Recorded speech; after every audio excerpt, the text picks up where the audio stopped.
Le Grand Matin Sud Radio, 7h-10h, Maxime Liédot. Il est 7h12 sur Sud Radio et à la une ce matin, Cédric Jubilard qui est déchu de son autorité parentale. Bonjour maître Malika Chmani. Bonjour. Merci beaucoup d'être avec nous ce matin. Vous êtes l'avocate de Louis et Elia qui sont les enfants de Delphine et Cédric Jubilard. Hier, la justice a donc décidé de retirer l'autorité parentale de Cédric Jubilard. À la suite de cette décision, vous avez parlé de soulagement. C'est toujours ce sentiment qui domine ce matin ? Oui, je crois que c'était important de sécuriser ces enfants. Des enfants qui ne se projettent pas avec un père, puisque le père a été complètement défaillant et absent de leur vie, en tout cas à minima depuis 4 ans et demi. Et je crois que cette décision va sécuriser Louis, parce qu'il a toujours peur que son père vienne le récupérer. Il avait dit notamment que Louis, que son père vienne le récupérer, c'est-à-dire comment se matérialiser cette peur. Il vous en parlait, il ne voulait plus du tout retourner vivre avec son père ? Oui, au fur et à mesure des années, en fait, il a libéré sa parole. Il a pu dénoncer les nombreuses violences physiques dont il a été victime, violences psychologiques. Et il s'est posé la question, c'est un enfant, à un moment donné, il s'est dit, si papa reconnaît les faits, est-ce que je vais retourner chez lui ? Si papa, la justice dit qu'il n'est pas coupable, est-ce que je vais retourner à la maison aussi, en fait ? Donc là, ça va le rassurer.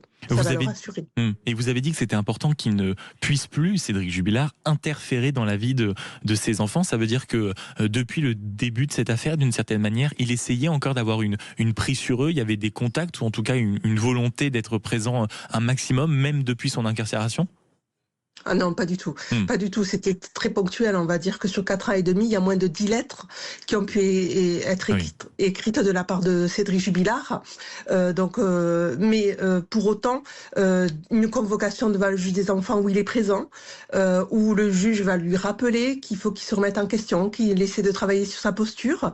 Logiquement, il sera plus présent devant les audiences du juge des enfants. Et donc, je crois que pour la construction des enfants, maintenant, il faut partir de cette réalité-là, c'est-à-dire sans un père. Et justement, on pense naturellement à ces deux enfants que sont Louis et Elia. Comment ils ont réagi et surtout, comment vous, en tant qu'avocat, maître Malika Chmani, on arrive à faire comprendre une telle décision à ces enfants ?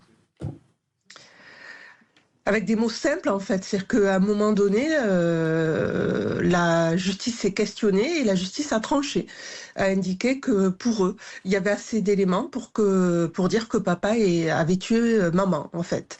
Donc, des mots simples et très honnêtement, qui était très attendu, une décision qui était très attendue par Louis, puisque la dernière demi-journée, il n'a pas été capable d'aller en cours. Il attendait le délibéré, le verdict. Il était à distance, mais il était avec nous. Et il a été soulagé parce que pour lui, enfin, on a une réponse judiciaire, puisque papa, il n'a pas répondu. Mais je dois vous le préciser quand même, il est en colère contre ce papa, parce que papa, il n'a pas dit la vérité, et parce que papa, il dit toujours pas où est-ce qu'elle est maman, en fait.